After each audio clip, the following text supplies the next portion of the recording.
kind of make us be kind of similar, where it's almost like an ADHD component of like jumping to, oh, I really want to do this, so then I really want to do this. Oh man, yeah. I had started probably 3 businesses when I was in secondary school. Yeah. I'm just different things where I was like, yes, I'm definitely going to do this. Yeah. Thought I wanted to do about 6 different degrees. Yeah. And then just flip-flopping all over the place. Maybe everyone's the same, but I do think just from our conversations, and sometimes we don't have the best effect on each other in the sense that we'll just ADHD all over the place. But yeah, we will, yeah.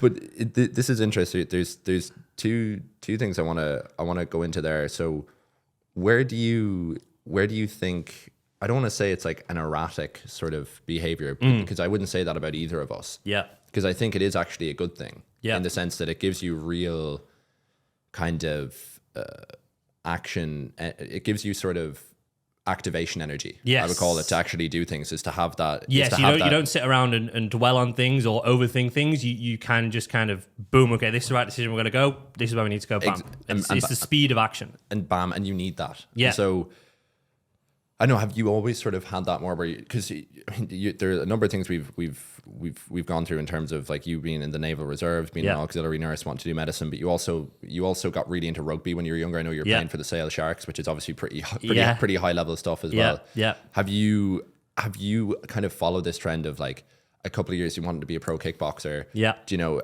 have you kind of always had this kind of getting really into something and absolutely pouring your heart and soul into it? And then, you know, then when you realize it's maybe not the exact path for you, you look to... Yes. And when I was younger, so that's always been there. And when I was younger, I didn't really see it. And it was when other people would see it around me. So like my friends at school, my close friends, they would see it and they would kind of comment on it almost as a joke and be like, you know, and I'd be into something. They'd be like, oh yeah, here he goes again. Like, you know, he's all right. Here. Yeah. Oh yeah, he's going to be whatever. He's going to be a fitness influencer now. And I'm like, yeah. And they're like, all right, okay, yeah, here we go again. Whereas in that moment, I am 100% like, this is exactly what I want to do. And when I started to realize that was happening, it then started to actually affect me mentally negatively, because I would start to be like, okay, I love this. I really want to do it, but am I just going to drop off again? Right. And that was like a big thing that I struggled with when I was a lot younger. Then as I kind of got older, got a bit more mature, prefrontal cortex developed, whatever it is, by the age of 25, which I am now, I can start to see and recognize those kind of things. And I can see when something is truly for me and when it's just kind of something that I'm like a momentary interest. Right. And for me, business now is that outlet of that intensity, if you want to call it that, that is something that I'm truly passionate about, and it fits. I think when it's something that I'm very obsessed with at the time, but it doesn't fit my values, it doesn't fit what I want to do in life or who I am.